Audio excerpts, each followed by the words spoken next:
कक्षा 7 के इस हिंदी व्याकरण की अनुपम श्रृंखला व्यंजन के भेद में मैं श्रवण कुमार यादव, मेरे प्रिय शिष्यगण, आपका, आपके परिवार का मैं दिल की अतल गहराइयों से हार्दिक अभिनंदन करता हूं और ईश्वर से प्रार्थना करता हूं कि आप जहां भी होंगे स्वस्थ होंगे, सुरक्षित होंगे। आज का थाट है, किसी की बातों को सुनना उतना ही सरल है। किसी की बातों को सुनना उतना ही सरल है जितना कि मिट्टी से मिट्टी पर मिट्टी लिखना, और किसी की बातों को सुनकर उस पर अमल करना उतना ही कठिन है जितना कि पानी से पानी पर पानी लिखना। तो आइए,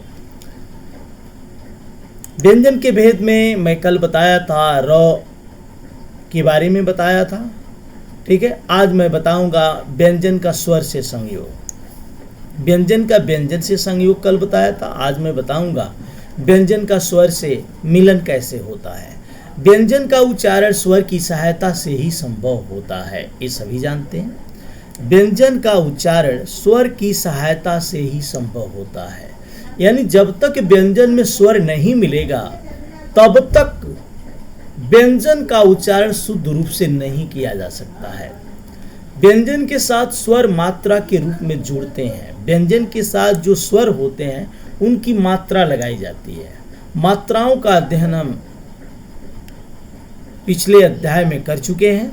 आइए अब हम जानते हैं वर्ण विच्छेद, यानी वर्णों को हम अलग कैसे करें। वर्ण को अलग करने की प्रक्रिया ही वर्ण विच्छेद कहलाती है। किसी शब्द के वर्ण को अलग अलग करके लिखना वर्ण विच्छेद कहलाता है। इसमें स्वर मूल रूप में होता है तथा व्यंजन के नीचे हलंत लगाकर हम लिखते हैं। इसमें स्वर मूल रूप में होता है, यानी स्वर जैसे होता है वैसे हम लिख देते हैं। स्वर के नीचे हम हलंत नहीं लगाते हैं, लेकिन व्यंजन के नीचे हम हलंत अवश्य लगाते हैं। जैसे आपके पास एक शब्द है मनोज। अब मनोज का वर्ण विच्छेद करेंगे, अर्थात वर्णों को हम अलग अलग करेंगे। ऐसे तो देखने में लग रहा है 3 ही वर्ण हैं, लेकिन वर्णों की संख्या यहाँ 6 है, क्योंकि म पर अ की मात्रा लगी है, अस्वर लगा हुआ है, ठीक है। और जब म में से अस्वर हम अलग कर देंगे तो म के नीचे हलंत हो जाएगा। उसी तरह न पर ओ की मात्रा लगी है, ज पर अ की मात्रा लगी है। ये आपका मनोज का वर्ण विच्छेद हो गया। भारत का वर्ण विच्छेद भ पर आ की मात्रा, र पर अ की मात्रा, त पर अ की मात्रा। तितली त पे छोटी की मात्रा, फिर त पे अ की मात्रा, फिर ल पे बड़ी की मात्रा। वर्तिका व, फिर व पर अ की मात्रा लगी, अलग कर दिया। फिर व के बाद हम पढ़ रहे हैं वर आधा र, वो आधा र हमने कर दिया। आधा र में किसी की मात्रा नहीं लगी है। फिर ती, त पे छोटी की मात्रा हमने कर दिया। फिर का, क पर आ, हो गया। बात समझ में आ गई। वर्णों के उच्चारण स्थान, यानी वर्णों का जब हम उच्चारण करते हैं तो किस स्थान से करते हैं उसके बारे में जानेंगे।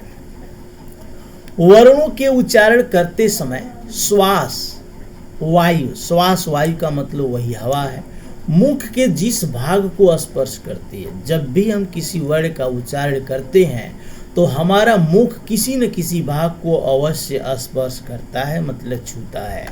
उसे ही वर्ण का उच्चारण स्थान कहा जाता है। जहां वह उस भाग को छुएगा वही उसका उच्चारण स्थान हो जाएगा। तो हिंदी वर्णमाला के वर्णों के उच्चारण स्थान निम्नलिखित रूप में समझा जा सकता है। अ, आ, क, ख, ग, घ, ट तथा विसर्ग। वर्ण का नाम है कंठ। ये कंठ के अंतर्गत आते, इन सारे वर्णों को कंठ वर्ण कहा जाता है, ठीक है। और उच्चारण स्थान, इनका जब हम उच्चारण करते हैं इन वर्णों का, तो वायु कंठ को स्पर्श करती है, इसलिए उच्चारण स्थान इनका कंठ हो जाएगा। उसी तरह अगला दिया है छोटी ई, बड़ी च, छ, ज, झ, म तथा तालव्य श। इसका वर्ण का नाम है, सभी को तालव्य वर्ण कहा जाता है। लेकिन जब इनका उच्चारण हम करते हैं तो उच्चारण करते समय जो वायु बाहर निकलती है वह वायु तालु को स्पर्श करती है, अर्थात ये तालु को स्पर्श करती है, इसलिए इसका उच्चारण स्थान तालु हो जाएगा। उसी तरह ट, ठ, ड, ढ, री, र तथा मूर्धन्य स, इस वर्ण का नाम सबका मूर्धन्य हो जाएगा और इसका उच्चारण स्थान मूर्धा हो जाएगा। क्यों? क्योंकि जब हम उच्चारण करते हैं तो जिह्वा मुड़ जाती है और मुड़ कर कहीं न कहीं स्पर्श करती है। तो इसको हम उच्चारण करते समय ध्यान देते हैं कि कहाँ अनुभव करते हैं, उस अनुभव के आधार पर ही हम समझ सकते हैं। त, थ, द, ध, ल तथा दंत स, इस वर्ण का पूरे वर्ण का नाम है दंत और उच्चारण स्थान दंत है, क्योंकि जब इनका उच्चारण करते हैं तो जिह्वा दांत पर जाके स्पर्श करती है। छोटा उ, बड़ा उ, प, फ, ब, भ, इस वर्ण का नाम है सबका ओष्ठ, क्योंकि इनका उच्चारण करते समय ओठ का हम सहारा लेते हैं और उच्चारण स्थान ओष्ठ होता है, क्योंकि ओष्ठ दोनों आपस में सट जाते हैं। बिना सटाए ओष्ठ को हम इसका उच्चारण नहीं कर सकते। वह दंतोष्ठ कहा जाता है। वह का उच्चारण करते समय दांत और ओष्ठ दोनों का प्रयोग होता है, इसलिए उच्चारण स्थान क्या हो जाएगा? दंत और ओष्ठ।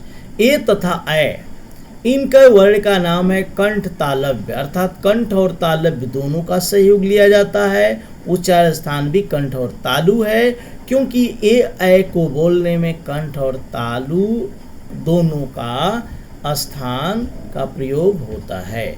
ओ तथा औ, इस वर्ण का नाम है, इसे कंठोष्ठ कहेंगे, क्योंकि उच्चारण स्थान कंठ और ओष्ठ दोनों से होता है, इसलिए उच्चारण स्थान कंठ और ओष्ठ हो जाएगा। अंग, अ,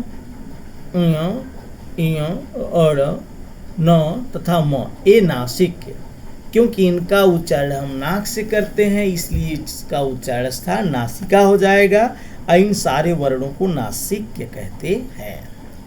अब सार संक्षेप में मैं आपको पढ़ा चुका हूँ। भाषा की सबसे छोटी ध्वनि जिसके टुकड़े न हो सके वर्ण कहलाती है। वर्णों के निश्चित और क्रमबद्ध समूह को वर्णमाला कहते हैं। वर्णों के दो भेद होते हैं, स्वर तथा व्यंजन। स्वरों की संख्या 11 होती है, व्यंजनों की संख्या 33 होती है। जिन वर्णों का उच्चारण स्वतंत्र रूप से होता है उसे स्वर कहते हैं। स्वर के 3 भेद होते हैं, ह्रस्व स्वर, दीर्घ स्वर और प्लुत स्वर। जिन वर्णों का उच्चारण स्वरों की सहायता से होता है वे व्यंजन कहलाते हैं। व्यंजन के 3 भेद होते हैं, स्पर्श व्यंजन, अंतस्थ व्यंजन, ऊष्म व्यंजन।